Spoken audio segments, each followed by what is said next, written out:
On November 3rd, 1956, families all across America gathered in their living rooms for the first television broadcast of The Wizard of Oz.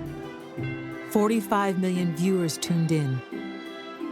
Its annual airing on television would cement the story in the American consciousness. My parents were dubious about television. Once a year, they lowered their inhibitions and restrictions. And that was when The Wizard of Oz was rebroadcast.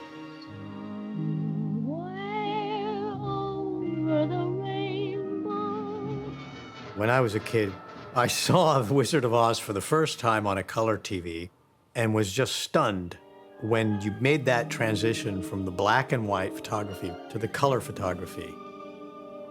I don't remember the first time I saw it. What I remember is wanting to be Dorothy. I have a feeling we're not in Kansas anymore. You're off to see the wizard, the wonderful Wizard of Oz. The two images that have stuck with me my whole life, the witch and the flying monkeys. Absolutely terrifying. The movie is not only the most seen movie of all time, but it's the most repeatedly viewed movie of all time. I am Oz. It's almost impossible to conceive of American life without growing up with The Wizard of Oz.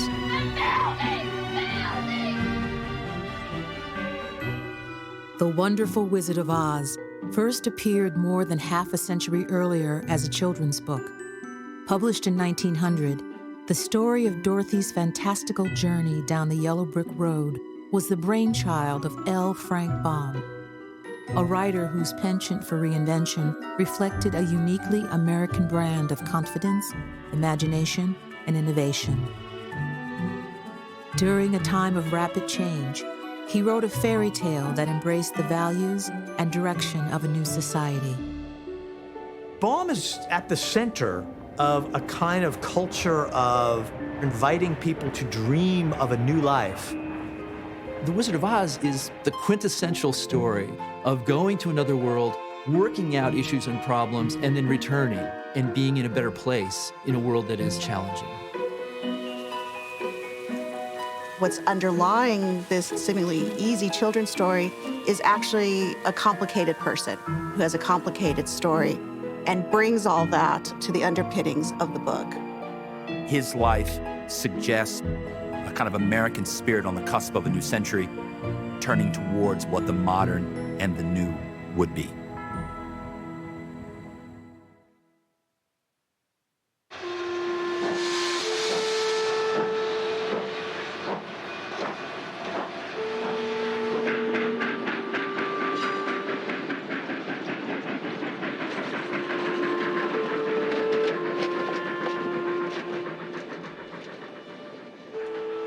On a chilly evening in January 1894, a determined Lyman Frank Baum wrote his mother from a small rail town west of Chicago, rejecting her offer of support. "I shall somehow manage to provide for those dependent on me," he told her. A tall order for the impractical man who, throughout his adult life, had quit work where he found success and pursued his passions into near ruin.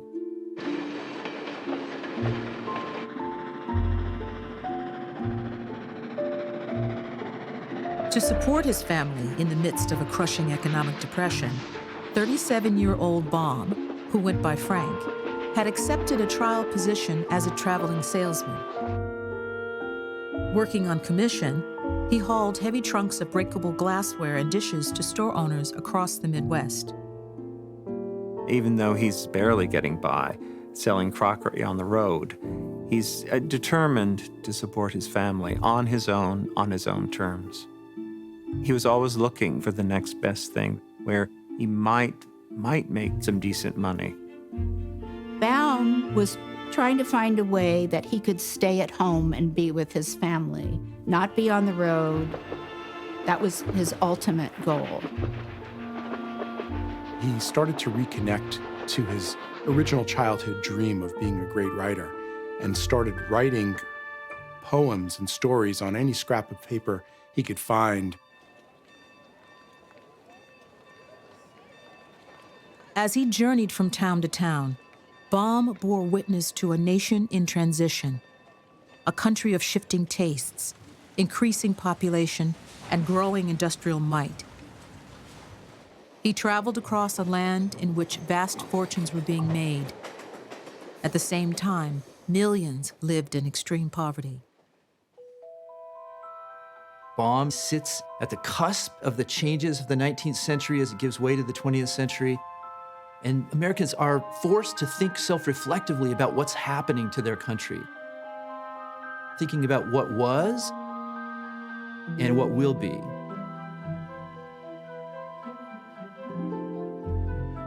He would be meeting new people, going to new places, hearing new things, seeing new things. All of these could be food for his imagination. Frank Baum was always aware of the importance of the imagination. He basically nurtured his imagination and he trusted it. The imagination could sometimes be fueled by the travails of the world into imagining places where want and depression were not a possibility. Baum channeled his keen observations into magical tales, the most famous of which would become America's first great fairy tale, a story about an almost unbelievable journey that projected the sentiments of its author, a man who wanted to find his place in the world and to make his way back to his family. No matter how dreary and gray our homes are, we people of flesh and blood would rather live there than in any other country, be it ever so beautiful. There is no place like home. Home was coming back to your hopes and dreams. Tap your heels together 3 times. And think to yourself, there's no place like home. It was more than just family, it was a sense of self as well. No place like home. There's no place like home. There's no place.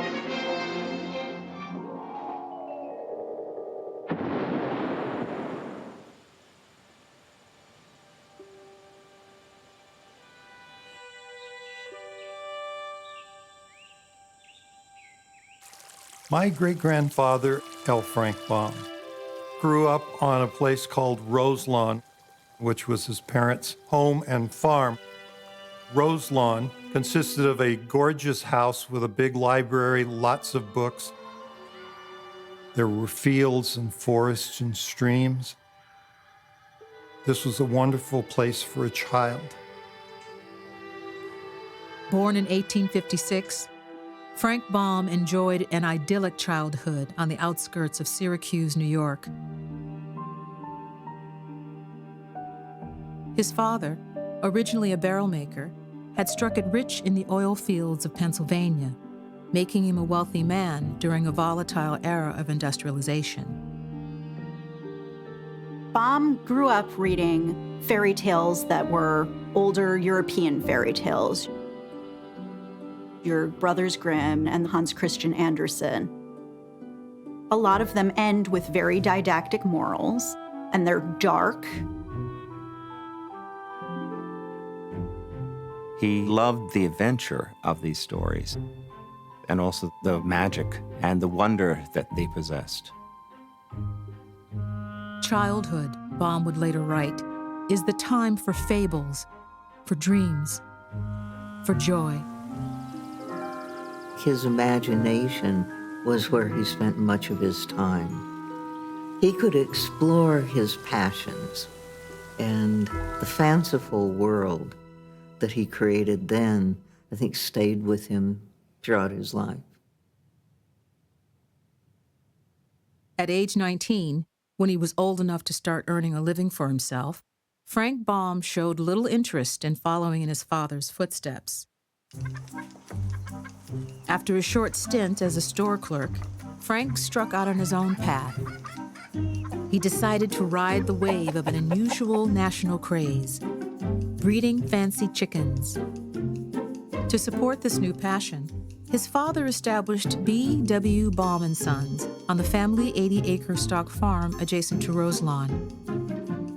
Frank wasn't content just to breed chickens for food. He wanted to breed fancy chickens that were going to be shown at various festivals and shows.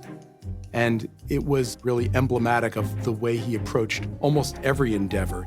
He wanted to be the best at it. A leading trade magazine praised him as one of the most active and enthusiastic fanciers, and noted his prolific and pleasant writing for various poultry journals. But Baum's interest in the fancy poultry craze did not last long. Frank Baum was a restless spirit, and he was always looking for the next big thing. There was always something more, and so there was a quest. The obsessions of many Americans in the late 19th century were to get beyond the small world of the village, to change their identities and occupations, to imagine a whole new way of being in comparison to their parents and grandparents. Baum is a middle-class man of white American descent, and so he can freely move across the North American landscape. And so when something calls to him, he has the resources to be able to do that and to jump on that dream and try to make it work for him. 24-year-old Frank Baum headed to New York City in 1881 to study acting. Frank Baum loved to perform. He was basically a ham. And this was one profession that he felt he could make a name for himself. But it was not considered a particularly admirable profession to go into theater at that time. There was a lot of prejudice against actors. There's a view in proper American society that acting is kind of a low-grade occupation. But the public loves actors. It's a way to become popular. Baum soon landed a job touring with a repertory company. He played small roles under the name George Brooks and was described as a deserving actor who had genuine dramatic ability. But Frank aspired to something more. He wanted to write, produce, and star in his own plays, and asked his father to bankroll his new venture. His father was very indulgent to Frank's interest. If Frank wanted to sell poultry, he would support him on that. If he wanted to become an actor, he was the one who put up the money.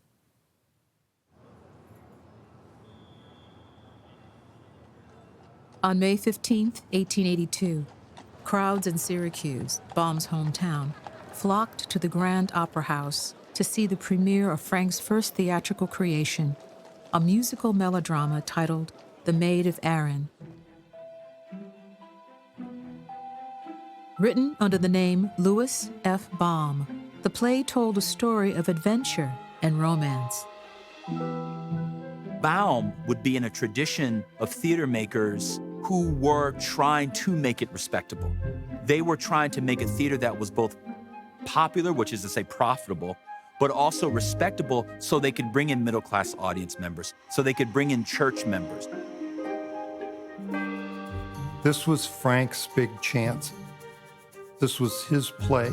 He did the scenery, he did the music, he did the lyrics, and he actually sang on stage. Theater is one of the early forms of make-believe. As a theater maker, he was continuing a lifetime of playing. It's a way of expressing his inventiveness and disappearing into another world.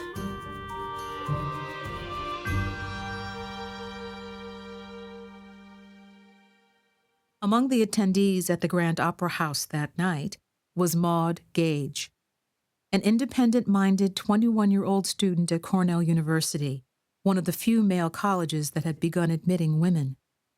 The couple had been courting for months. When Frank met Maud, he met a woman probably unlike any that he'd met before. She was smart, she was witty, she was opinionated. This is a woman to contend with.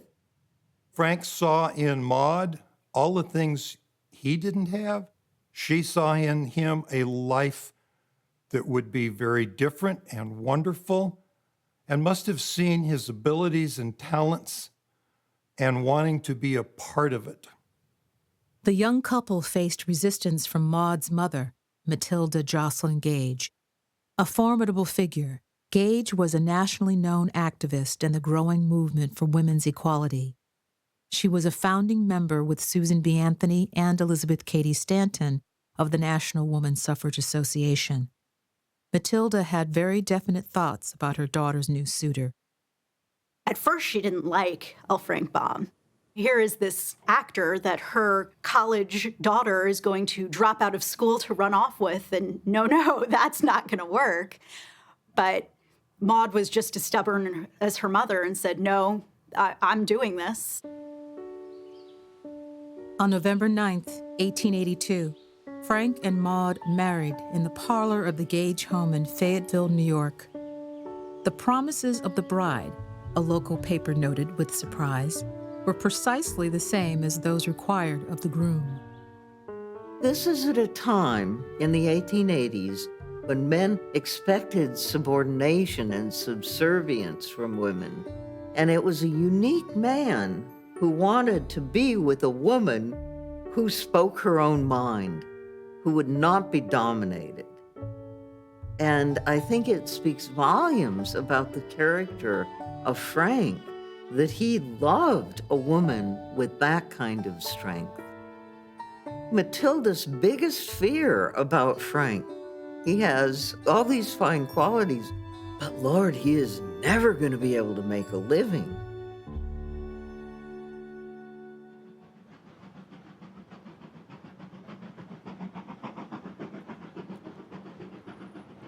After the wedding, Maud joined Frank and his company of actors on the road, going on a westward tour with the Maid of Erin. But winter in the plains wasn't kind to the production. The tour of the Maid of Erin was very successful at first, but Frank really pushed it and kept it going too long. And it ends up going into Kansas. And it was really telling that Maud wrote a letter saying, I couldn't be paid to live here. This is the grimmest place I've ever seen. Frank's responsibilities changed dramatically that spring when he found out that Maud was pregnant. He now recognized a career in the theater was not going to pay the bills and closed down the tour. You see Baum feeling the pressure to succeed. Being a man in that time, there was even more pressure because there was really the expectation he would provide for his family. I think it was devastating when The Maid of Erin failed. This was the first time he really had control of his own life and was doing something he really enjoyed. He was building a career that suddenly was gone. And then he wrote his father, begging him basically for a job.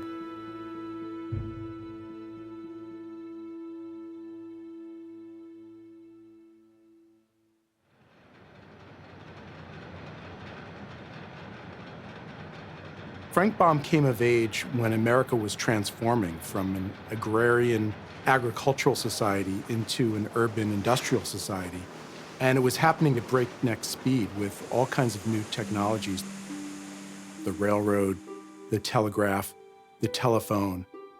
It was unsettling for people.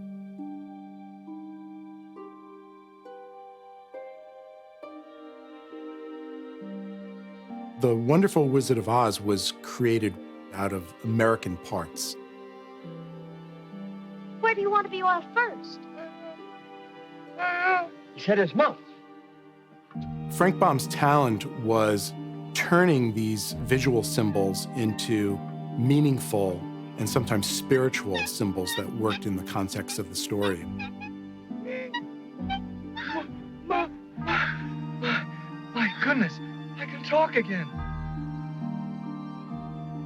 One of the things that Baum contributed to our understanding of how the imagination works in storytelling, but perhaps also in the industrializing world in which he was working, is that he taught us to take the scraps and bits and shards and assemble them into something new.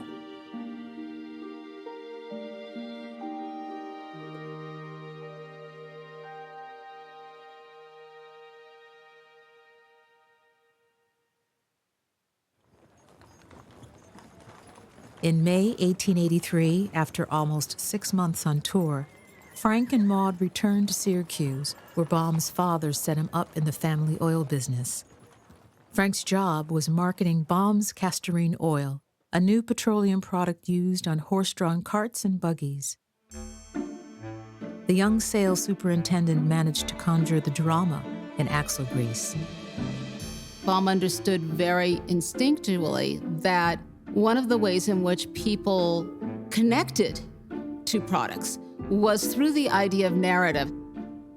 The castorine oil ads in which you see a dandy in his carriage looking utterly appalled that these scruffy children in a farm wagon and a pony have just raced past him. It tells the story about, oh boy, I'm going to be humiliated by a bunch of little kids if I don't have the right oil. He sold that oil in a way that would catch people's eye. Frank Baum was a natural salesman. He was always trying to connect with people, to please people. He could make up stories about anything, whether it was chickens or cans of oil. Frank Baum had a story for it. Sales were good, and Frank was able to support his growing family. In February of 1886, shortly after the birth of his second son, Frank's older brother died suddenly. A year later, after Frank had taken on new responsibilities in the castorine oil company, his father died. When his father died, that was an important lifeline that he lost. He didn't want to continue the oil business. He wanted something greater, something more in tune to who he was.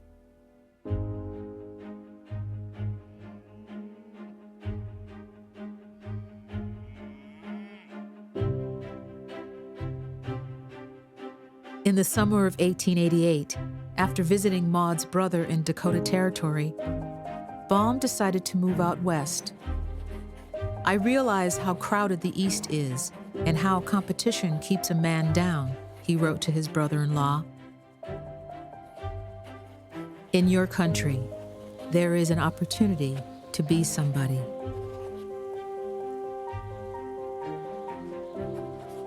The prairie has two different effects on people. It opens them up to their own significance and importance. It's a place in which they can make their mark, or it tends to crush them, even drive them mad. You either use your imagination and feel capable of handling it, or you don't.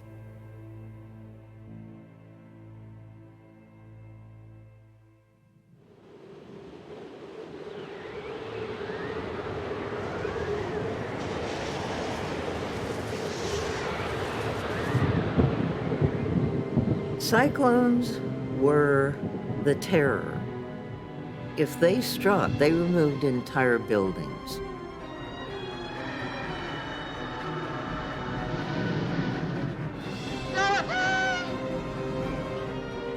Baum had a great sense of transformation.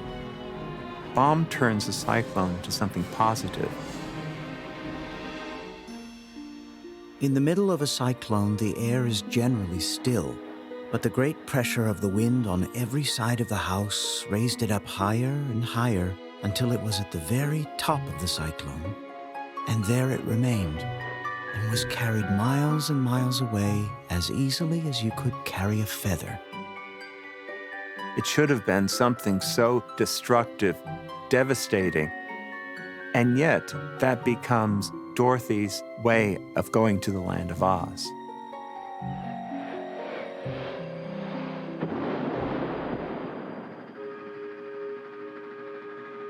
Three months after his visit to Dakota Territory, Frank, Maud, and their two young sons boarded a train heading west, bound for Aberdeen, a city just then shimmering to life.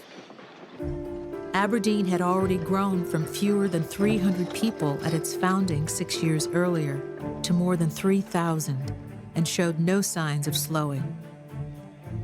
These were not people who came out in covered wagons. They came out on the railroad, and they were young, adventurous capitalists thinking that they were going to make it big. They didn't know what to expect. They were basically betting on hope. Built at the crossroads of three railroads, the hub city, as it was known to its proud new residents, was a boom town. Aberdeen boasted schools, a library, an opera house, a telephone company, banks, hotels, and restaurants. The latest modern convenience, electric lights, lined the town's dusty streets. Eastern transplants like Frank Baum were convinced their fair city would be the next Chicago, or Minneapolis, or Kansas City. The West is so much the subject of a hard sell by land agents for the railroad corporations and by other boosters in the region who will paint all kinds of pictures of what a glorious, verdant paradise South Dakota will be.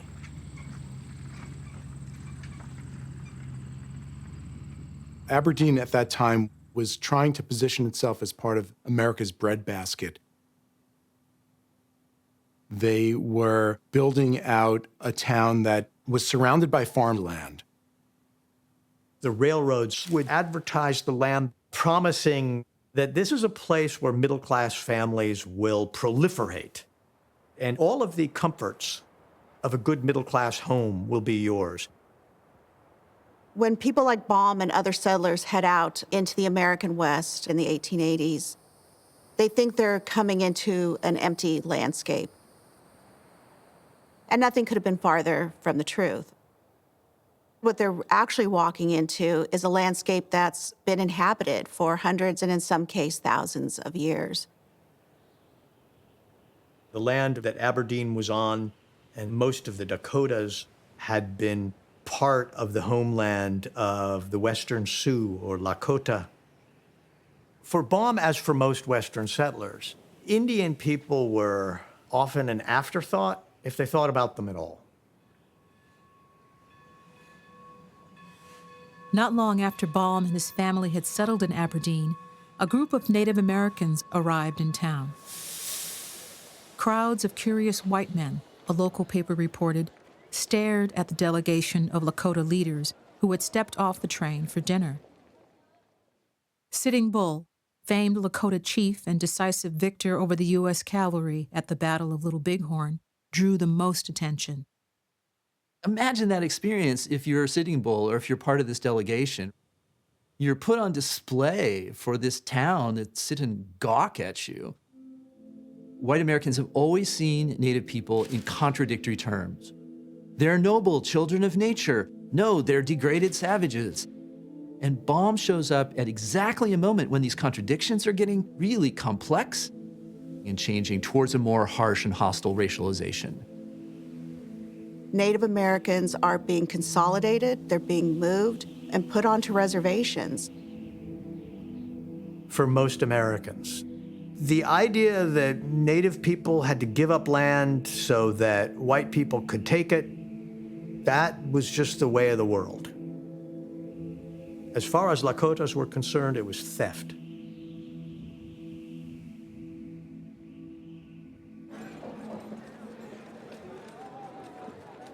On Monday, October 1st, 1888, less than 2 weeks after moving to town, Frank Baum, dramatically announcing his arrival, held a much-publicized grand opening of a new store called Baum's Bazaar. Nearly 1,000 people showed up, some likely enticed by the promise of a box of chocolates shipped in from Chicago for every lady attending. He had a flair for the theatrical. And so for him, the store is a stage. It had to be an experience.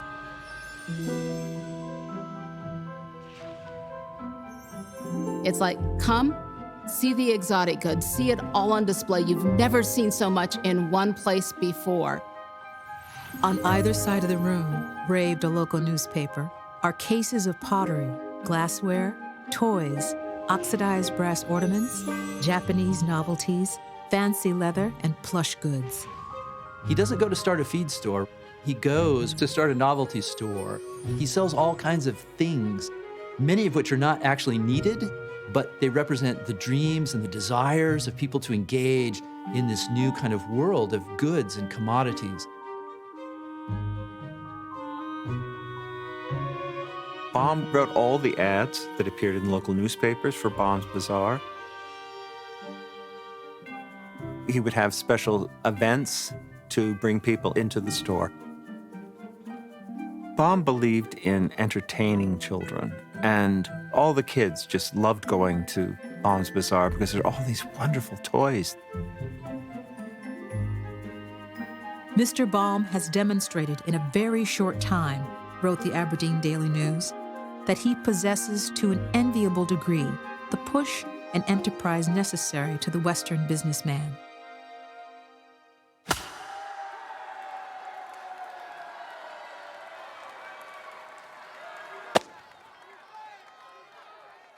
In May 1889, Baum and a group of local businessmen put up the money for the Hub City Nine, Aberdeen's first professional baseball team. The town built a field and a grandstand that could seat 500. Baum's Bazaar supplied the team's jerseys, bats, and gloves. Baum envisions himself as being really the harbinger of civilization for Aberdeen, this potentially great city on the Great Plains.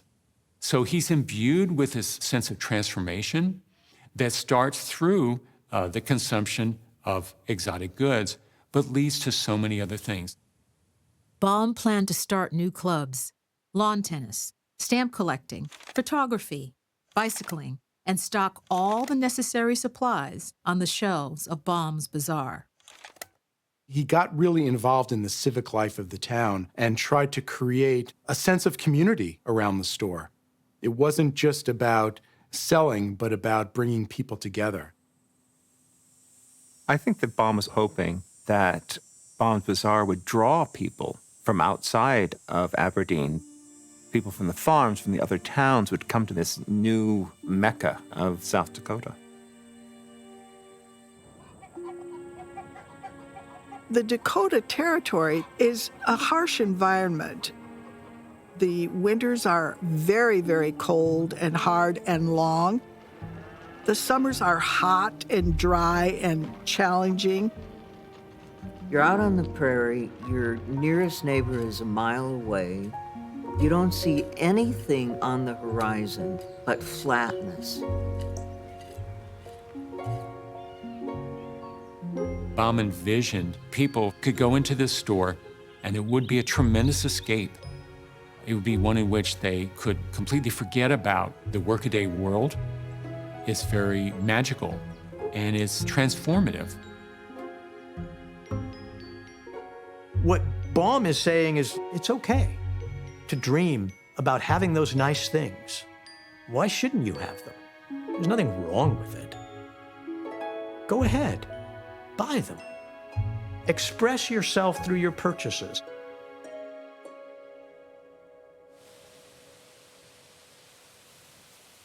Frank's big ideas, persistent optimism, and lack of experience of the vagaries of farming blinded him to the realities of life on the plains. After years of consistent rain, a drought hit the region in 1889.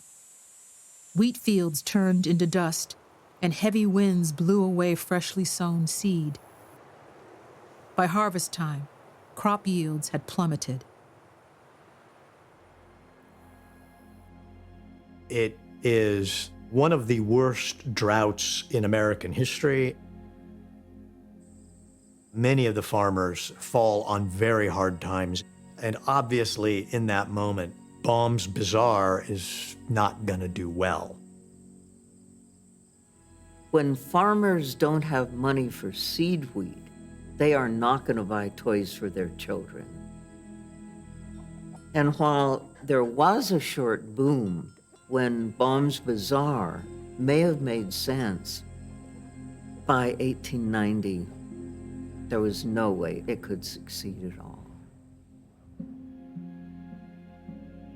Baum's Bazaar closed on January 1st, 1890, after only 15 months in business. Maud had just given birth to their third child. Frank had let his taste run riot, his sister-in-law later said. It was too impractical a store for a frontier town.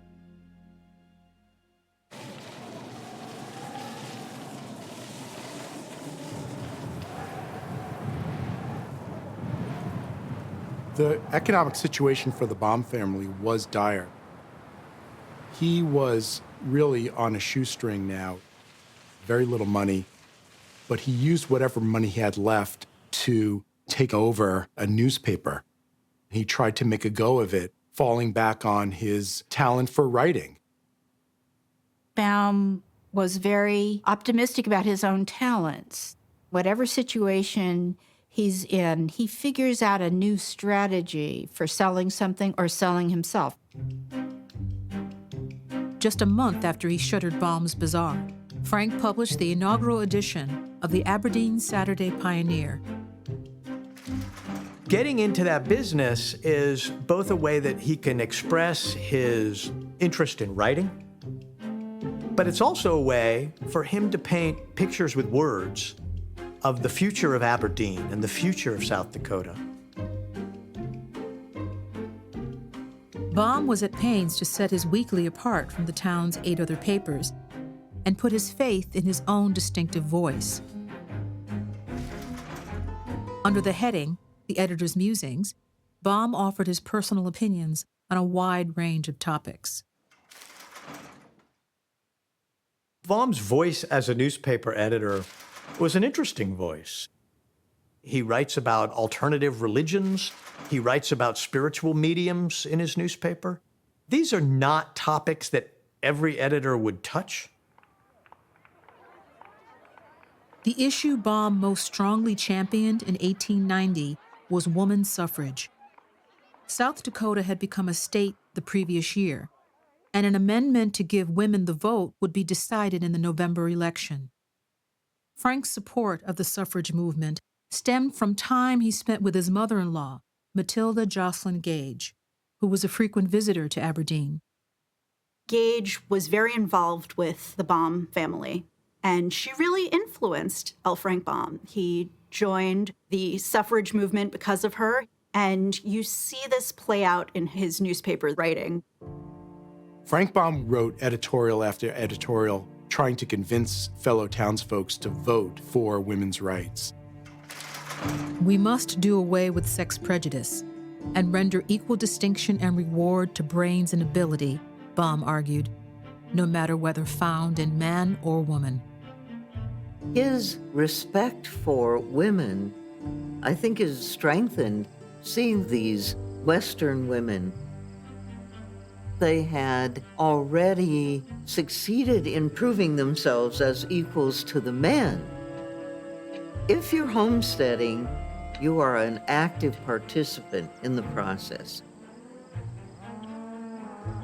White women who are moving out into the American West are seen as bringing civilization to these communities. This is not possible without the labor of women, both the physical labor of women, but the cultural, social, political labor of women to build these communities. Frank was determined to get the vote in South Dakota.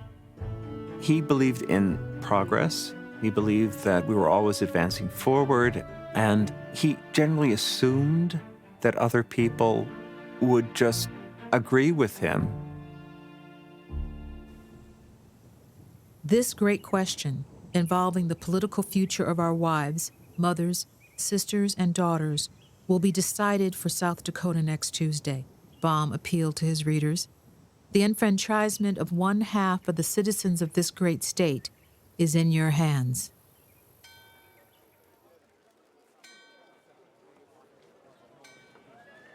On Election Day, November 1890, nearly 70,000 men across South Dakota went to the polls. Women's equality was soundly rejected by a margin of 2-1. What a reproach upon our civilization, he wrote, and upon the people of a state who have made a pretense of being liberal and just.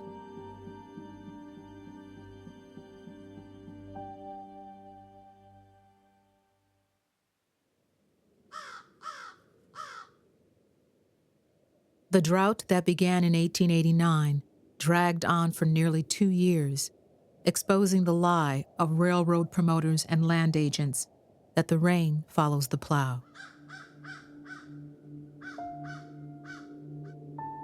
The great American dream turned out to be a nightmare for these people. And Frank Baum was out there witnessing this. And all of this is expressed in the opening chapter of The Wonderful Wizard of Oz. When Dorothy stood in the doorway and looked around, she could see nothing but the great gray prairie on every side. The sun had baked the plowed land into a gray mass with little cracks running through it. Even the grass was not green, for the sun had burned the tops of the long blades until they were the same gray color to be seen everywhere. I think one of the most telling moments in The Wizard of Oz is right at the beginning with the description of Auntie Em and Uncle Henry as old before their time, as unable to imagine happiness. Uncle Henry never laughed. He worked hard from morning till night and did not know what joy was. He looked stern and solemn and rarely spoke. Baum, in many ways, is saying that this Western dream seems to have hit a wall. It is a place of great disappointment for many of the people who had invested their lives in it.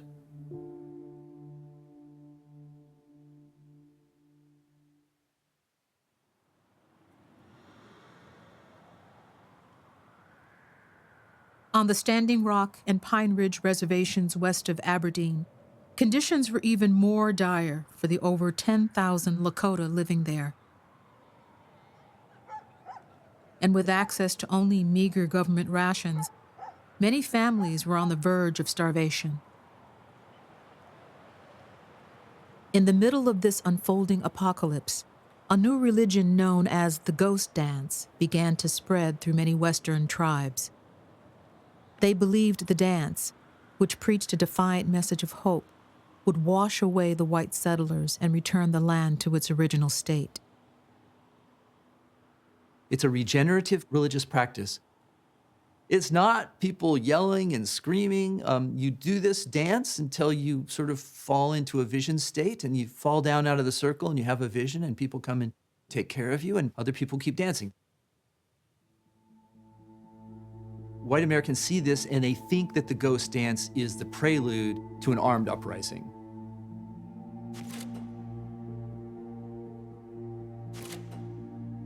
Desperate to keep his Aberdeen dream afloat, Frank blasted rival newspapers for ginning up a false and senseless scare, fearing that headlines screaming of Indian uprisings would drive settlers away. After 2 years of successive crop failures, he wrote, comes the Indian scare. And the consequence is we are getting a very bad name. A lot of businesses were going under. And the economic collapse in South Dakota was threatening his very concept of home. He invested so much of himself there that it was almost unthinkable that everything would collapse. President Benjamin Harrison ordered his Secretary of War to suppress the ghost dance, by force if necessary. On December 15, 1890, Lakota Chief Sitting Bull was shot and killed on the Standing Rock Reservation during a botched arrest for his alleged support of the ghost dance. When news reached Aberdeen, 150 miles away, the townspeople feared retaliation. It creates a response of panic among white people. Newspaper editors begin to demand federal protection in case there's what they call an outbreak. Baum's newspaper ran wire reports warning of imminent reprisal. Caught up in the mass hysteria and watching his Aberdeen efforts spiraling into failure, Frank's usually optimistic rhetoric changed drastically. In an editorial, he praised Sitting Bull, but described the remaining Lakota people as a pack of whining curs and called for a vicious ethnic cleansing. The whites, by law of conquest, by justice of civilization, are masters of the American continent, Baum asserted, and the best safety of the frontier settlements will be secured by the total annihilation of the few remaining Indians. Baum thinks that the extermination of Native Americans is inevitable. His view of tolerance comes out of the milieu that he's in. It's really about middle-class white people getting along well. The U.S. Army dispatched troops to disarm and arrest a group of Lakota, including followers of Sitting Bull. Within days of these orders, the U.S. 7th Cavalry massacred as many as 300 Lakota men, women, and children at Wounded Knee Creek. Frank responded again. Having wronged them for centuries, we had better, in order to protect our civilization, follow it up by one more wrong and wipe these untamed and untamable creatures from the face of the earth. What Baum says in the editorials tells us exactly how Americans are seeing Indian people. There's no mercy, no quarter, no sympathy. It is a definitive and defining statement of intense racial animosity.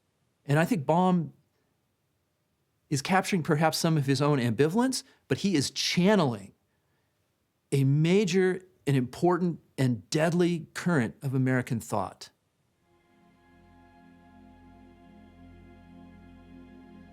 I don't know how to understand Frank's reaction other than to understand that an either-or interpretation of history is a lie, that we're both and. L. Frank Baum carried that poison of racism in him that I carry, that we all carry as settlers. The drought, the despair, and the foreclosures continued. Ad sales dropped and subscriptions dried up, forcing Baum to abandon his newspaper and make plans to leave Aberdeen. His Western venture had turned into another failure.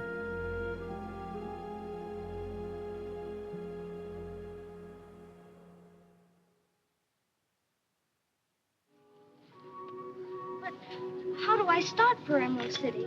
It's always best to start at the beginning, and all you do is follow the yellow brick road. Dorothy goes into a land in which magic spells are part of the apparatus of governance. Follow the yellow brick road? And most of what she achieves without recourse to the magic. She comes with her true grit. She just puts one foot in front of another along the yellow brick road to achieve what it is that she needs to do. There is a real American value of being self-reliant, and you see that with Dorothy. Dorothy really set the stage for little girls getting out of the house and going on adventures the way that boys do.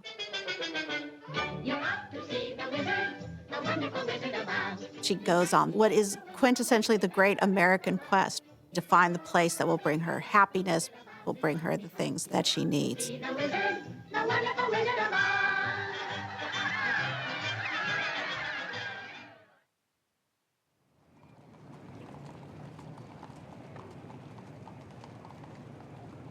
Frank Baum next set his sights on a new home, Chicago, Illinois. Chicago was the most dynamic and energetic city in America. It had been devastated in the fire of 1871, but had completely rebuilt itself.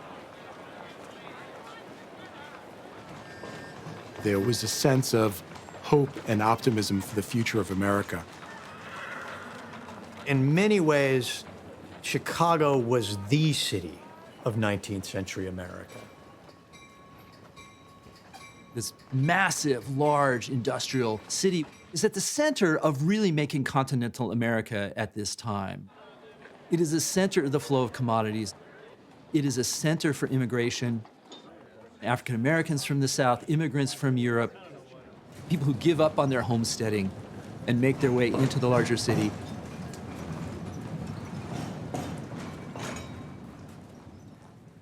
Arriving with little money, Maud set up their growing household, which now included a fourth son, in a small rental house in a working-class neighborhood. She gave embroidery lessons to help the family stay afloat.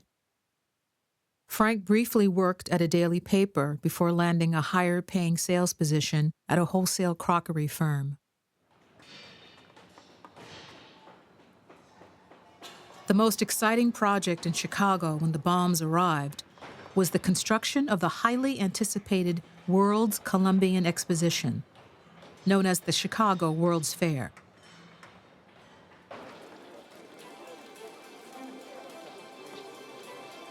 Conceived as a celebration of the 400th anniversary of Columbus's voyage to America, the exposition was an immediate sensation when it opened on May 1st, 1893.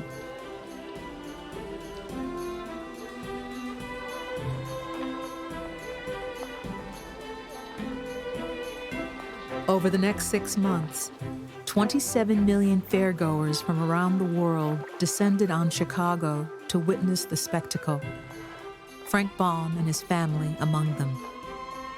The Chicago World's Fair is a place where America is sort of proclaiming its own. It has arrived.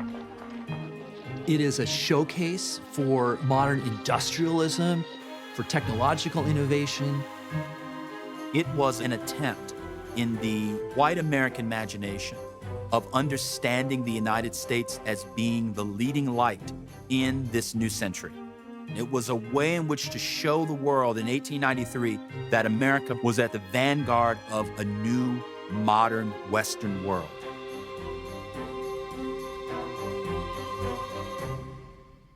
In the Electricity Building, visitors marveled at the 80-foot tower of light created by the Wizard of Menlo Park, Thomas Edison. He had patented a mind-boggling number of inventions and proved to be a master of self-promotion. Thomas Edison is this great combination of imagination and forward-looking modern ideas, and also a businessman who makes money from the things that he does. This would undoubtedly be inspirational to Baum, who himself was looking to find that thing that he could do that would make him not so much famous, but successful, rich, or at least occupied in a way that he enjoyed.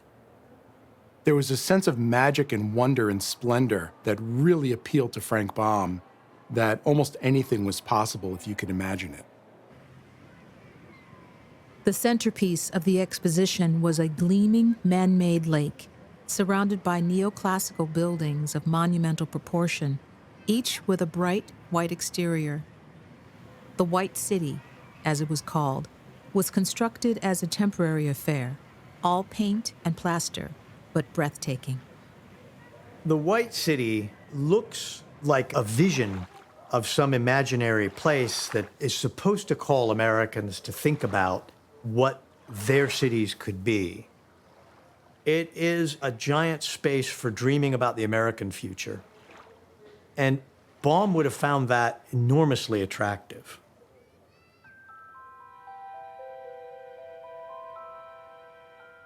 They created this ideal city. And in some respects, it's very much the same metaphor that we see in The Wizard of Oz.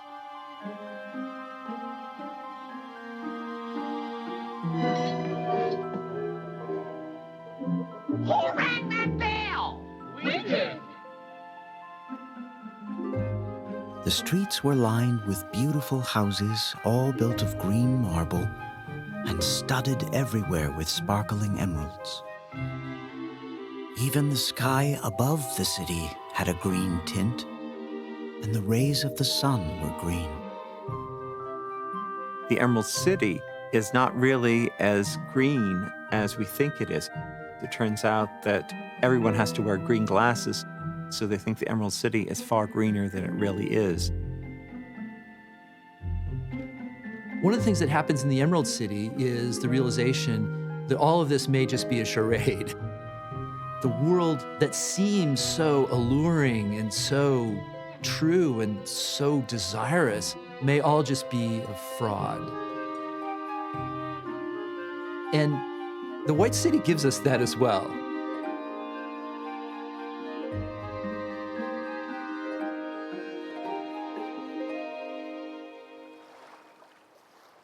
The exhibition halls of the White City were reserved for high art, high culture, and advanced science.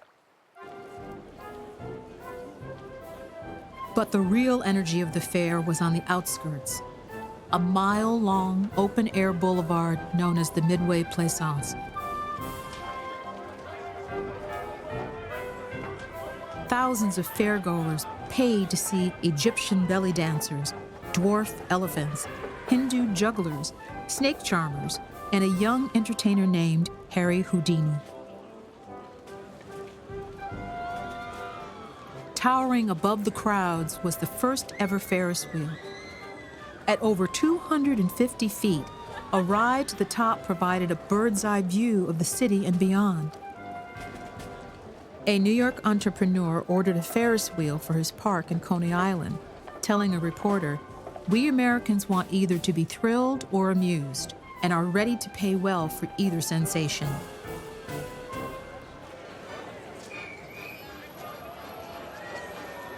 At this moment in American history, entertainment was becoming commoditized. There were vaudeville shows, there were Wild West shows, there were amusement parks. What we're now seeing is entertainment for the masses. Anybody can participate in it. People are beginning to work for wages in the cities. They have money at the end of the day that they will spend not only on the things that they need to feed themselves and clothe themselves, but now they have money to spend on entertainment. There were all sorts of theatrical experiences that had to do with experiencing someone else's imagined world that they beckoned you to enter into.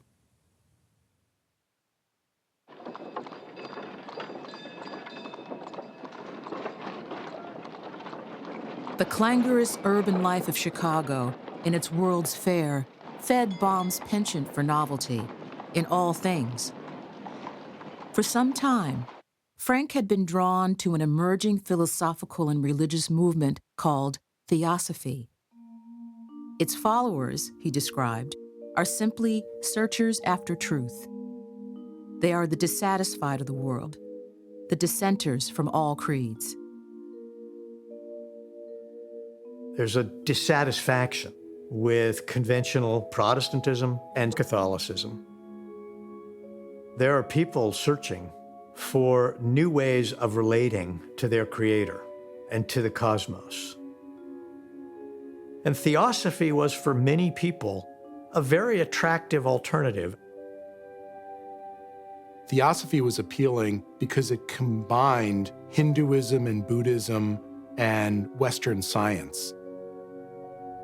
It was a way of introducing Eastern religions to America for the first time. Frank Baum learned about this new amalgam of spirituality from his mother-in-law, Matilda Gage, who really embraced it as a way of calming her own mind. The parts of Theosophy I think that most resonated with Matilda Jocelyn Gage were the idea that that which is scientifically provable is not necessarily the only reality. That which is considered supernatural, the occult, that's just simply a reality that hasn't been tested and measured yet. Theosophists believed in projecting your body and your mind into another realm of consciousness that they called the astral plane. Some of the concepts that later showed up in The Wonderful Wizard of Oz might have been inspired from Theosophy, especially this idea of traveling to a new plane of imagination.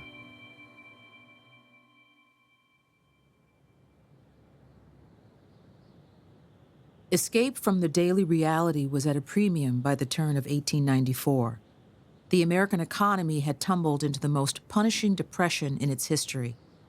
A quarter of all working people lost their jobs and their paychecks, with no government safety net to soften the fall. Just months after the exposition closed, 2 fires swept through the fairgrounds, leaving much of the recently radiant White City in ruins.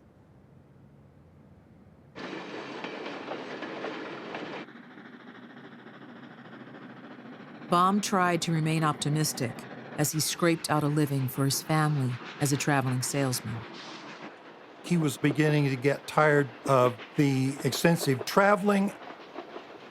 The more he aged, the more he realized he needed to find something that would really support him. While on the road, Baum found time to start writing again and began submitting short stories and poems to writing contests and local newspapers. He kept a record of failure, literally logging the rejections he was receiving from magazines and publishers, and the occasional success. You could see Baum was persevering. Sometimes Frank spun fantastical tales to entertain his boys when he got home from a long week on the road. L. Frank Baum loved being a dad. He was so indulgent of his own children. When he was home with them, he would spend as much time as he could with them, and he would create these elaborate little stories. And one night, Matilda happened to overhear them. Matilda is a well-published author at this point. She knows the publishing world, and she knows what could sell. She tells Frank to write the stories and publish them. She is challenging him. There is a powerful intellectual relationship between them.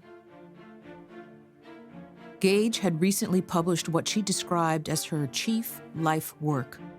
Titled Woman, Church, and State, she called for a more just and equal society, one that returned to earlier civilizations where women wielded the same power as men. More radical, however, was her indictment of religion for its role in women's oppression across the world.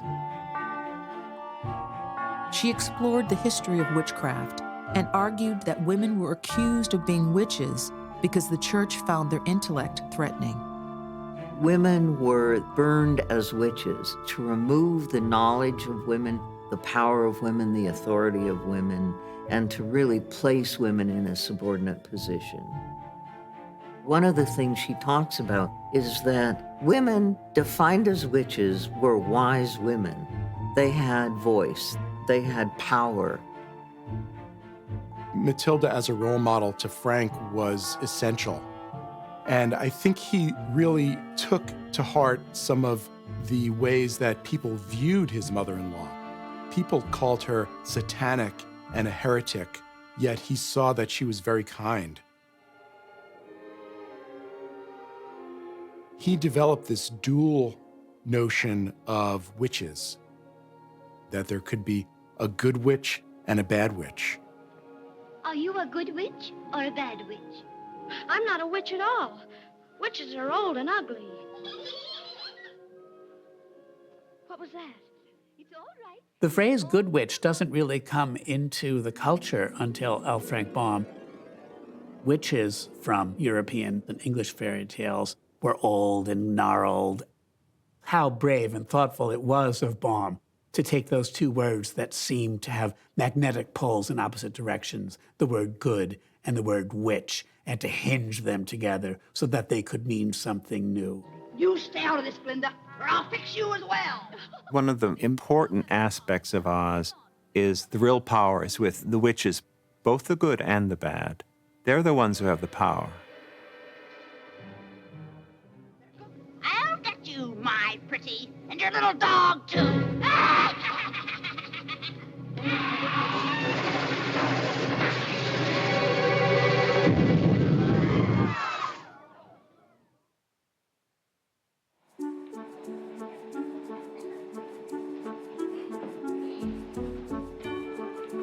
Before the end of the 19th century, books provided for children were almost entirely for instruction.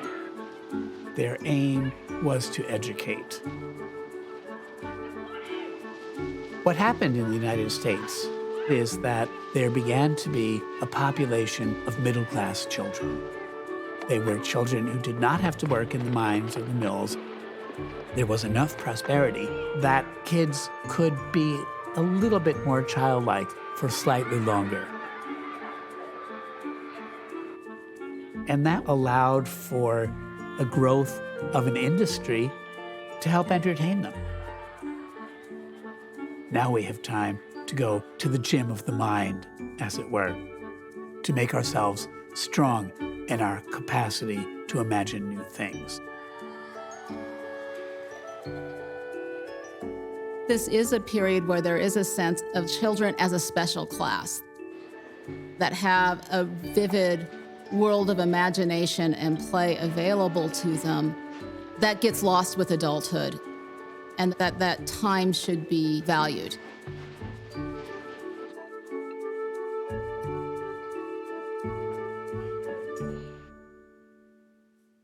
In late 1897, 41-year-old Baum published Mother Goose in Prose, inspired by the stories he had been inventing for his boys. Now that I'm getting old, Frank wrote his sister, my first book is to amuse children.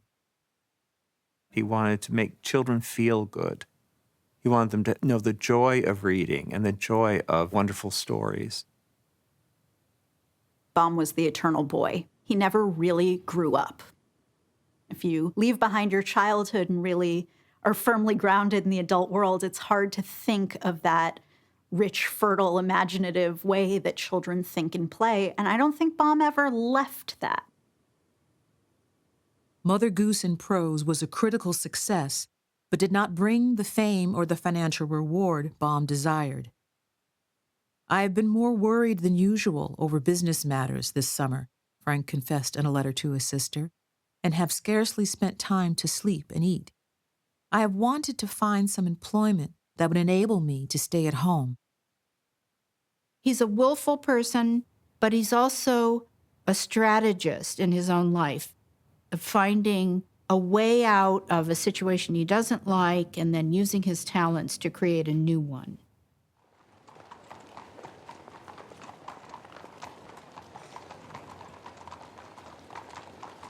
If you were walking down State Street in Chicago, you would be offered a cavalcade of sights and sounds and sensations. One of the most important of which would be the shop windows. And the most effective store windows would be like the soul of the store. And if you could look in those windows and be captured and be enticed, then maybe it would be enough to go in.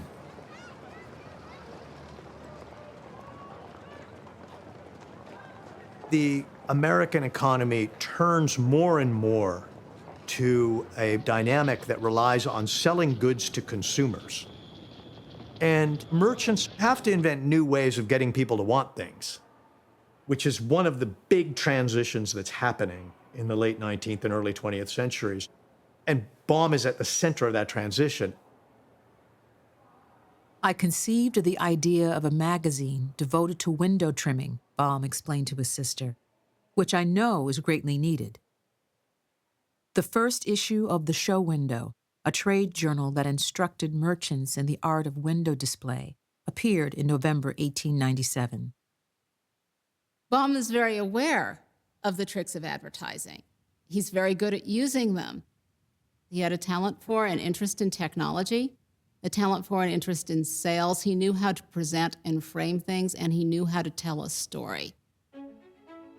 And the show window called on all of those things. An executive at Marshall Field's, the gold standard of retail in downtown Chicago, hailed the show window as an indispensable organ for department stores. Circulation took off, gaining thousands of subscribers in a few months, and Baum was finally able to quit his traveling salesman job and spend more time at home. For the first time in his life, Frank Baum was making a solid living.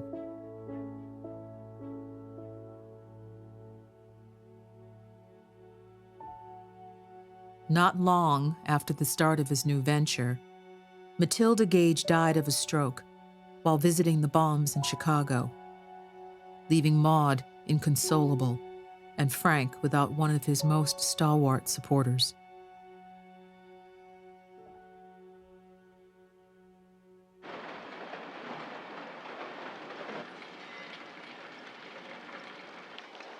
For a writer and magazine editor like Baum, Chicago was an ideal city. It had become a major center for commercial printing, second only to New York. Chicago at that time was really booming with writers, artists, and publishers. Baum was a very charismatic, likable kind of guy who seemed to make friends very quickly and easily. And one of the connections he made was William Wallace Denslow. Denslow was one of the most important illustrators in Chicago at the time. And Baum met him at the Press Club of Chicago. And the two of them started talking about possibly doing a book together. Frank was already at work on a series of comic rhymes that was a twist on Mother Goose, and Denslow agreed to do the illustrations. Their first collaboration, Father Goose, his book, became an unexpected bestseller. Energized by his success, Baum threw himself into his next big writing project. The intuitive process of writing is that you absorb everything around you, and that becomes fuel for the process of writing. And you draw from places that you don't even know you're drawing from. Baum set out to tell the story of Dorothy, a young orphan girl stranded in the vast and unforgiving American landscape. Dorothy's dreary life on a Kansas farm is changed in a flash when a fierce cyclone drops her in a strange and wonderful land called Oz. The story at the heart of the book was Dorothy's quest to get back home to her aunt and uncle in Kansas. The Good Witch of the North points the way, which leads down a yellow brick road where Dorothy is to enlist the help of the great Wizard of Oz. It is a long journey, the Good Witch warns, through a country that is sometimes pleasant and sometimes dark and terrible. It's a story of a journey and being given a challenge by a new world, where you have to learn what it is, face its dangers, find new friends, and get yourself together in it. Dorothy accumulates a trio of traveling companions along the way. A scarecrow who wishes he had brains, a tin woodman who longs for a heart, and a cowardly lion who seeks courage. They want her to fulfill her dreams as well as have their own dreams come true. And so they set off on this journey together that gives them that sense of camaraderie and community. Baum did not see gender the way a lot of people of his time saw gender. His supporting Scarecrow Tin Man Lion didn't conform to this typical male role. You have the Tin Woodman who is so sensitive that he cries when he steps on a beetle. There are very few girls who are as assertive as Dorothy is in The Wonderful Wizard of Oz. In every other fairy tale, the heroine has to marry the prince. But Dorothy doesn't have to wait for a prince to come. She goes out and solves her own problems. The voice of Dorothy, the sureness of her, the confidence, the figuring out how to solve problems, that's Maud, that's Matilda. On October 9th, 1899, Baum declared his new manuscript complete. He dedicated the book to his wife, Maud, who he called his good friend and comrade. Underneath was Denslow's sprightly illustration of the Good Witch of the North. The new book began to roll off the printing press in the first summer of a new century. "It is the best thing I have ever written, they tell me," a nervous Frank Baum wrote to his brother. "But the queer, unreliable public has not yet spoken."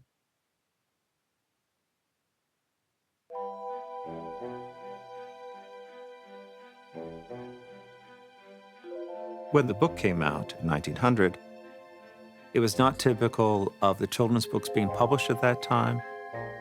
The title was so intriguing, with this strange lion on the cover. No one knew what it was. And a book with full-color, full-page illustrations, but also all these other two-color illustrations that changed as the story progressed from one episode to another. There was nothing on the market quite like it. Baum says in his introduction that he wants to create a modernized fairy tale full of wonderment where the heartache and nightmares are left out. It's not like the fairy tales that come to us from Europe.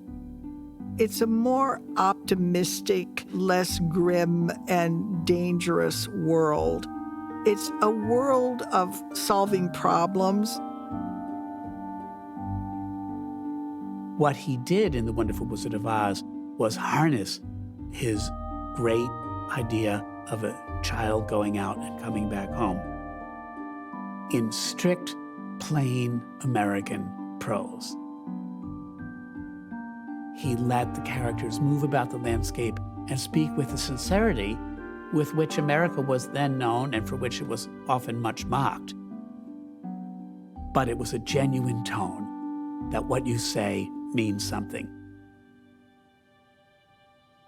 Reviews praised Baum for writing a story that never insults childhood intelligence by writing down to it, and for his ability to make the little girl's odd companions seem very real. Delightful humor and rare philosophy are found on every page. The Wonderful Wizard of Oz speaks specifically to a kind of American understanding of the modern period. Technology, expansion, self-invention of the individual. At the center of that is adventure and dreaming. It was about finding your place in the world, about identity and where do I fit in. Frank Baum was really pioneering a new literature for American children.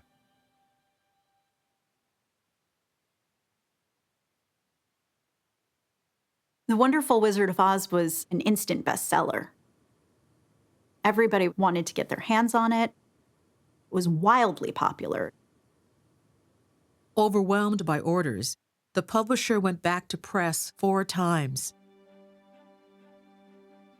In the first Christmas season of the 20th century, it became the best-selling children's book in America.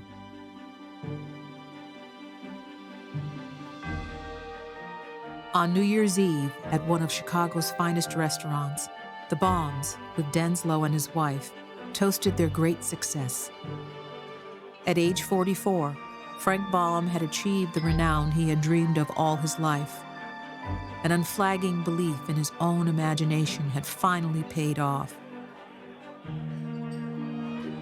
"So everything conspires to make me glad," he wrote his sister-in-law. "And I send you heartiest wishes for a glad new year and century."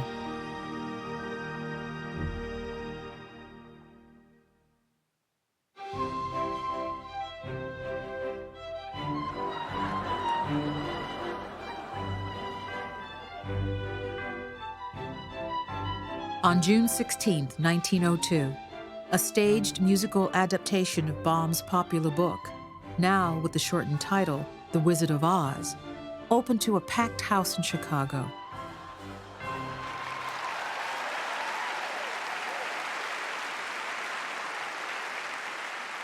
Frank Baum took enthusiastic curtain calls for this new interpretation of his cherished story.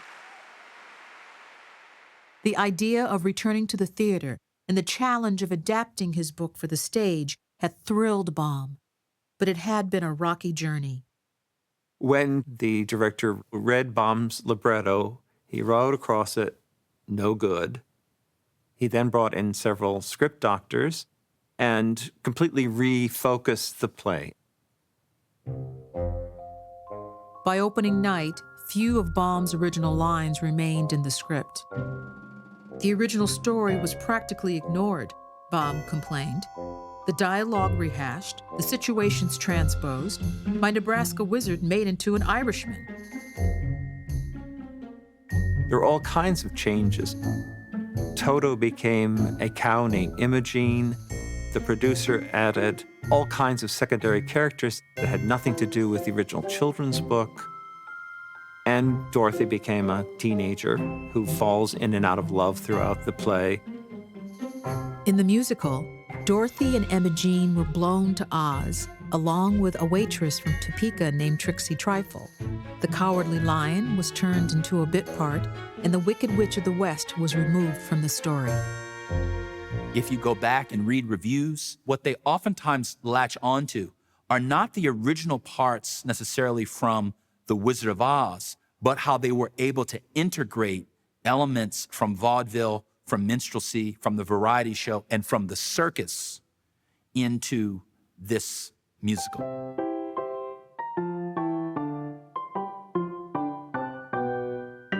Though I appear a handsome man, I'm only stuffed with straw. The musical is incredibly popular, particularly in the characters of the Scarecrow and the Tin Man. They kind of have a show within the show. What audiences saw in the dance routines was a set of movements, jokes, and gags that were very popular on the minstrel stage. They took the new material of the musical and they melded it with popular elements of American theater culture and made them anew. So it's a real transitional event in American popular culture. The show was a smash hit in Chicago, then at New York's Majestic Theater, and then on a 7-year nationwide tour.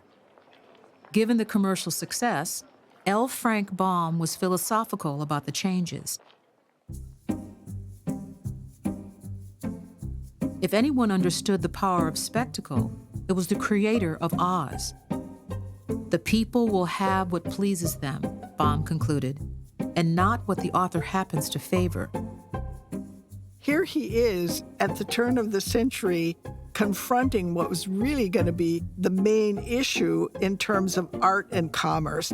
If you're going to make a mass audience piece, then you're going to have it please a mass audience. And he makes a decision. I want my work to succeed in pleasing a large number of people so they will enjoy it and will return to seeing it. What the success of this show told Baum about Oz as a commodity is that it had endless potential. And that here it was in a wholly new experience, a new medium, and it worked. It meant that so many more people could see it. I think he was smitten, and he wanted more of it.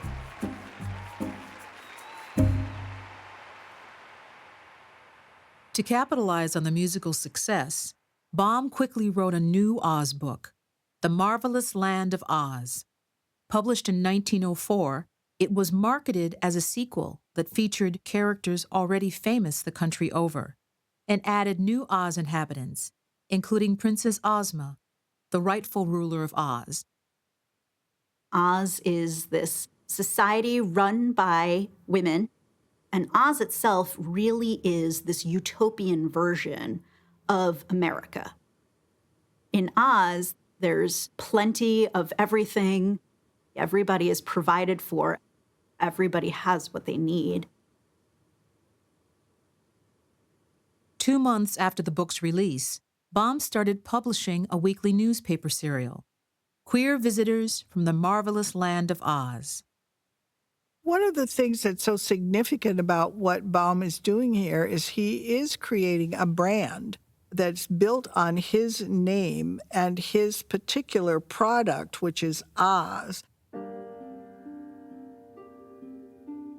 Baum's work provides a window onto that which is popular and dominant in the American imagination in this period. Racial stereotypes have been central to American popular culture.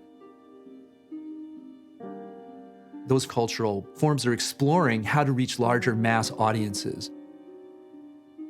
Like other creations of popular entertainment, Baum's Oz universe, as well as other writings, reflected the country's charged discourse around race and the related issues of national identity, immigration, and colonialism. One of the lessons that I think Baum wants to teach in this new century is how do we deal with difference? How do we deal with difference in the United States as a multiracial society? Baum's wonderful Wizard of Oz books are about characters consistently encountering different types of persons, different types of animals, different types of objects, and learning something about them. Even as Baum modeled worlds where people with different features and backgrounds cheerfully interacted, he incorporated characters representing widely circulated racial stereotypes.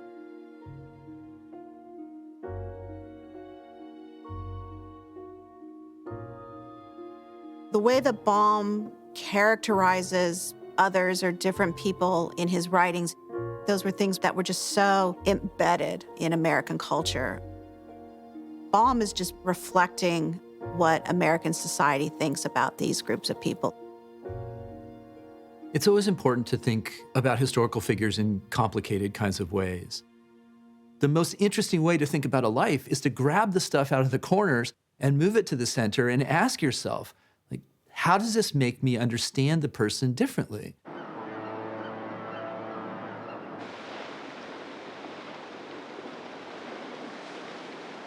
The musical had made Frank a wealthy man, and he and Maud reveled in the luxuries they could now afford, including a 5-month tour of Europe and Egypt.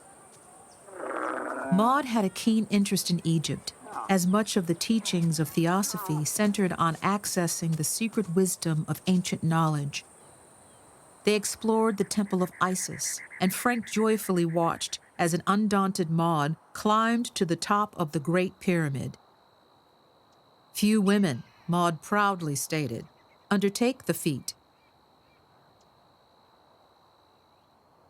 At an oasis, the Baums met a family crossing the desert on a camel train. And on the back of a camel was a young girl. And in this girl's arm, on one side was their doll, and on the other side, a first edition of The Wonderful Wizard of Oz. This really surprised Frank, and he realized the widespread popularity of his book and how much the children loved the story.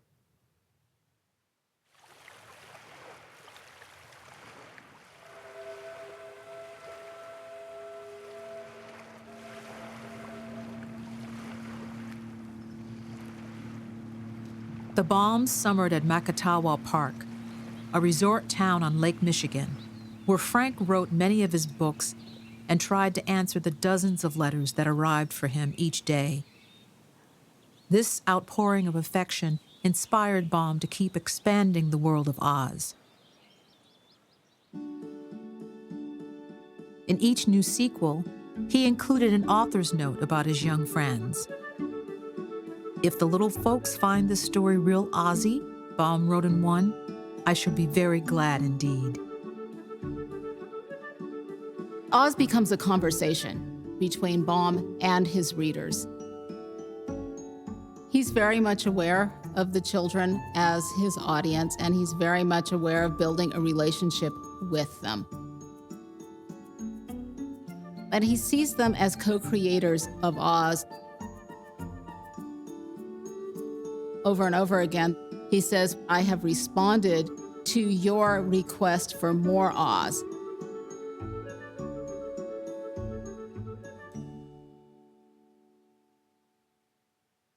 Baum was always looking for new ways of promoting his books. And what was popular at the time were these travel logs.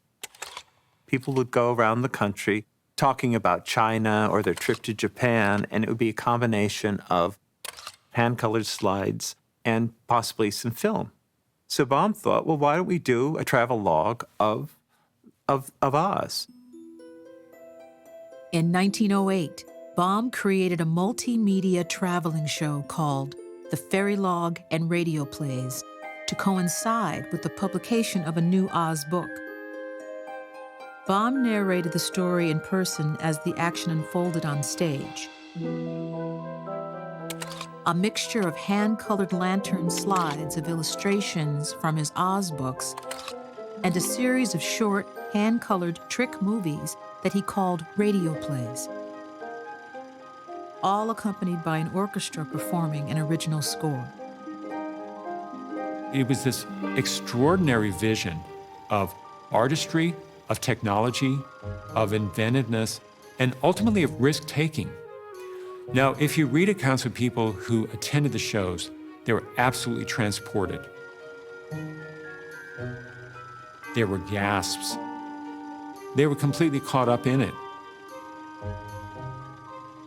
He understood that selling things was about embracing the media. It was about advertising that didn't look like advertising. And that, I think, is something very forward-looking about him. He meshed the story and the creative, artistic product with the sell. And that's the real magic of what he was able to do so effectively.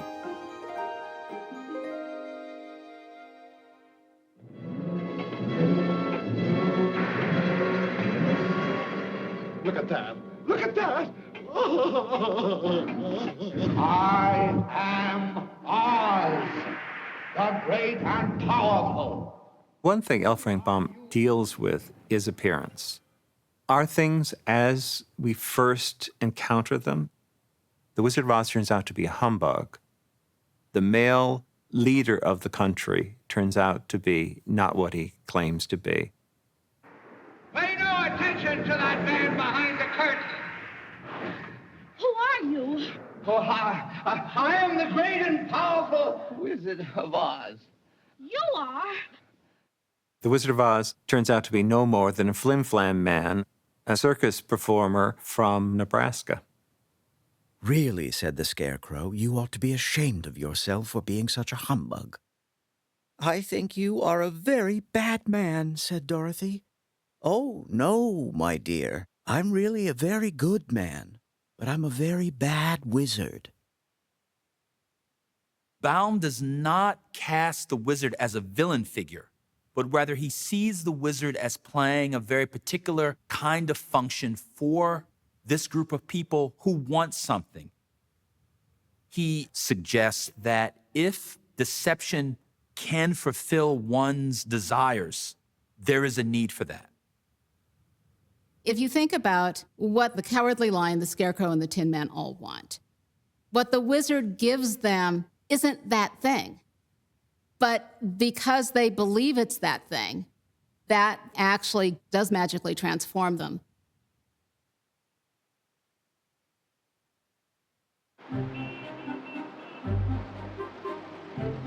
In the early 20th century, Los Angeles was becoming the new capital of American popular culture and entertainment.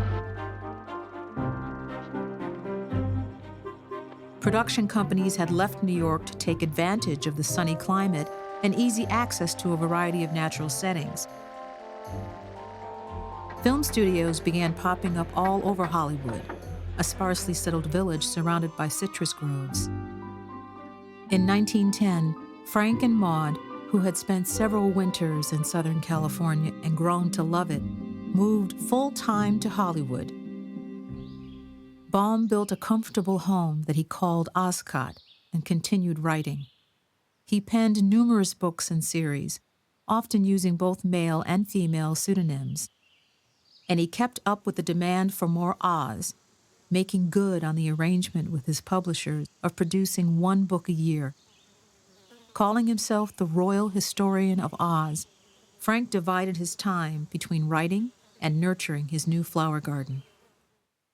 He also joined the Uplifters, a social club of wealthy businessmen, artists, and actors, many of them in the film industry. Baum enjoyed songs and lively conversation with what he called his band of good fellows. He found a group of creative, imaginative people, and they decided that making the Oz books into movies would be a very good idea. Everybody loved the books. They were extremely popular. They felt that this would be a successful venture for them. In 1914, the group put up $100,000 to launch the Oz Film Manufacturing Company, with Baum as president. I will put all my books into film so that every child in the whole country may see them, Baum told a reporter. At age 58, Baum threw himself into this new venture, building a massive 7-acre studio. Within 2 months, he had started filming their first production, The Patchwork Girl of Oz. Expectations and enthusiasm were high. Would-be chorus girls mobbed the studio looking to make their big break.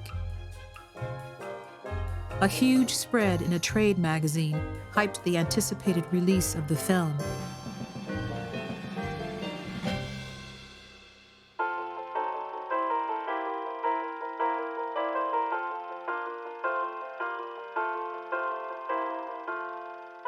Baum, sparing no expense, opened The Patchwork Girl of Oz in the biggest movie theater in New York. Not only did they have very elaborate production values, but also he had an original score for each of the films. But the audience said, this is a kid's show. Why should adults be paying full price? And the films were not well received. It was a big disappointment to him. Baum produced 4 feature films, but the company fizzled out after only a year.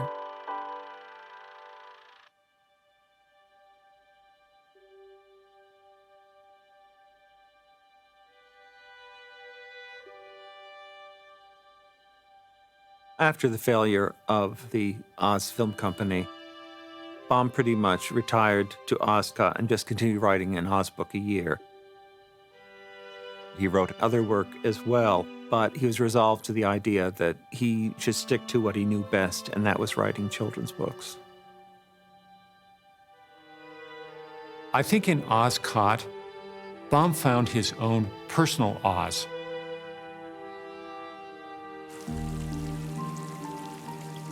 It was a perfect bookend to what Roselawn had been when he was a child. It was a place to dream. It was a place to escape.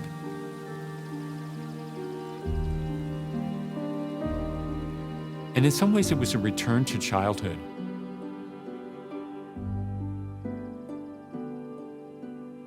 Oscott also provided a tranquil place of convalescence. as Frank had been suffering from congestive heart failure for some time. Gallbladder surgery weakened him even more. On May 6, 1919, just before his 63rd birthday, L. Frank Baum died. The 13th Oz book was on its way to press, and Baum had left one more completed Oz manuscript. Here was someone who endured so many setbacks professionally, but he was a visionary. He saw the future. He saw what things could look like.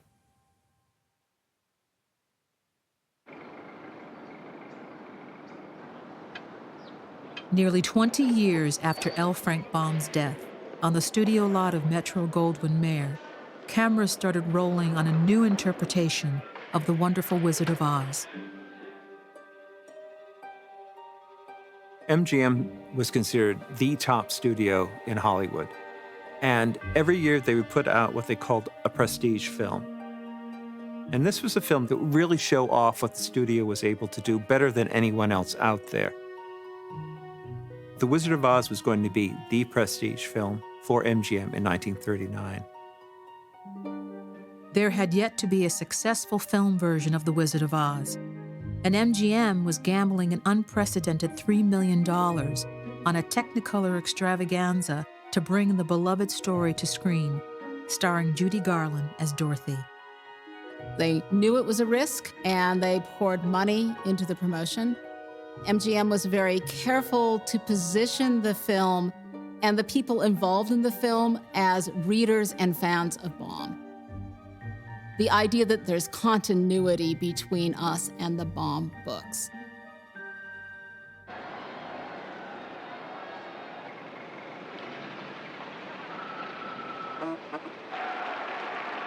Over 5,000 fans cheered the parade of stars arriving for the film's Hollywood premiere.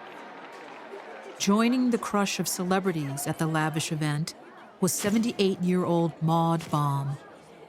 "One of the greatest thrills of my life," she proclaimed, "will be to see the land of Oz come to life under the magic of MGM." The Wizard of Oz opened in theaters across the country on August 25, 1939.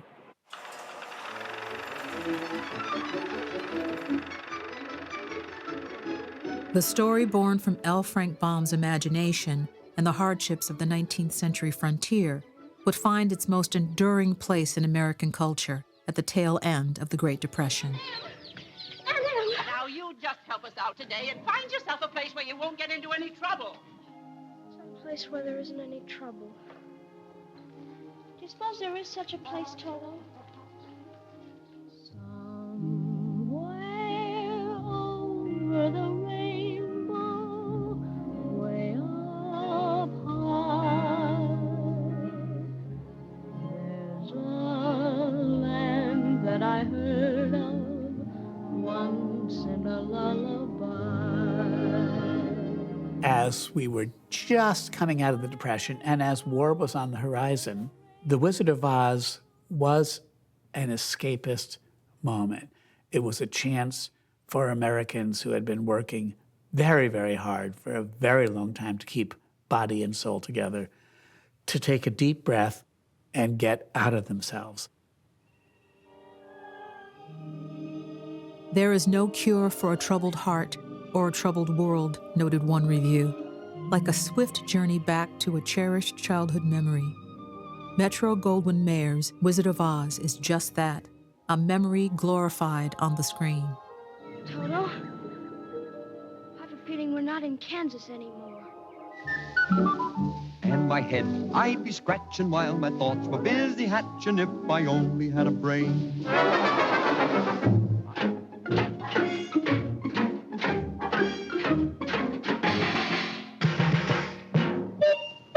Lions and tigers and bears. Oh my! Lions and tigers and bears. Oh my! Lions and tigers and bears.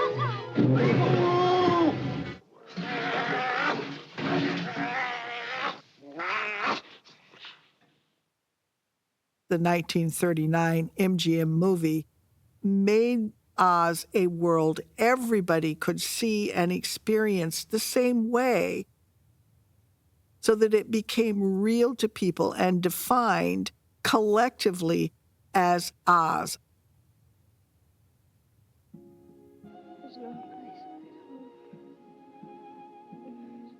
Wake up, honey. In 1959, CBS began annual broadcasts of The Wizard of Oz. The shared national event became a beloved tradition, firmly establishing the story as an American icon. In the 1950s, there was an uncomfortable sense of American certainty. We knew who we were and that we were on top of the world. There is a lot of oppression in that, and there is also a lot of possibility.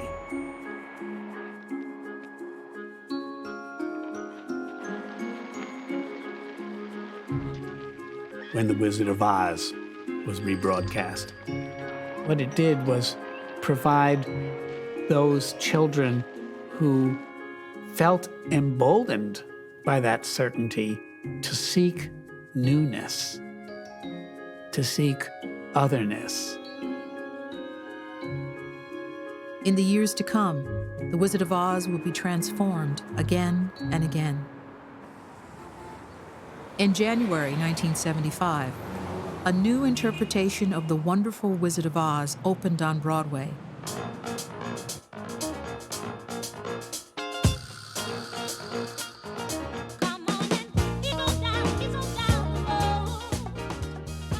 Starring an all-black cast with Stephanie Mills as Dorothy, The Wiz was a modern retelling of L. Frank Baum's fairy tale.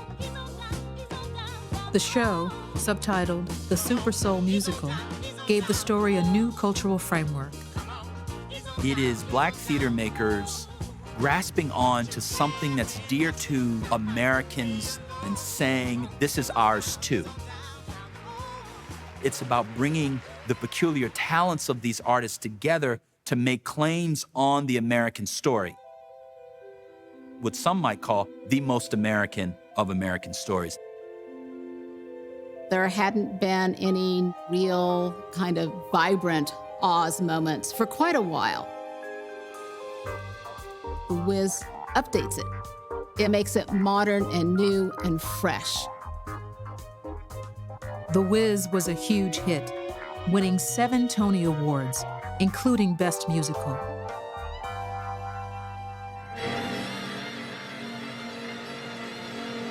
Three years later, Hollywood reworked the story as an urban fantasy set in Harlem. The movie featured megastars Diana Ross as Dorothy, a 24-year-old schoolteacher, and Michael Jackson as the Scarecrow. In both the stage and film versions, The Wiz explored African-American struggle and resistance and celebrated Black liberation.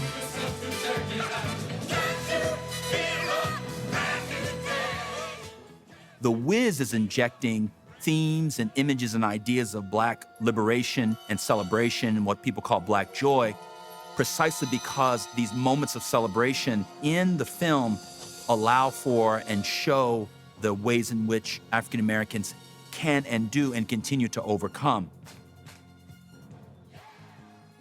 I'm ready now. Think of home. This is a story that can be adapted to a different time and place without really losing the fundamental idea of Oz and what it means to people. Who would have thought that a failed entrepreneur would write a little story which would get made into a film, which would have repercussions and reverberations across the whole course of the 20th century and into the future?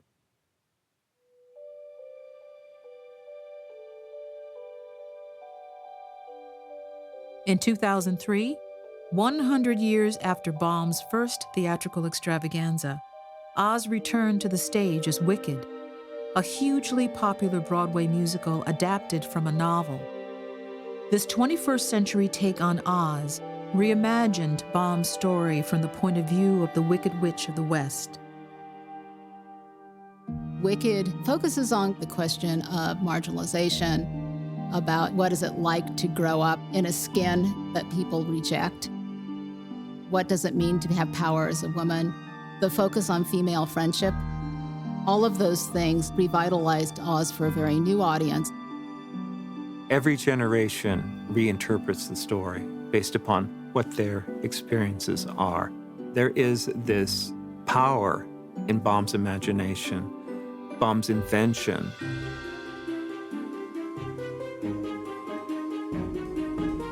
He was able to create and mold a set of characters that are with us across class, across race.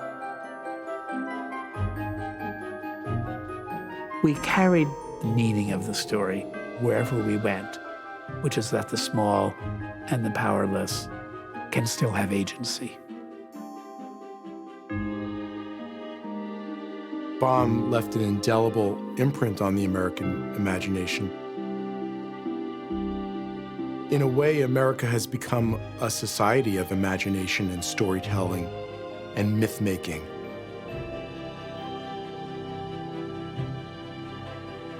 Imagination, Baum wrote, transforms the commonplace into the great and creates the new out of the old.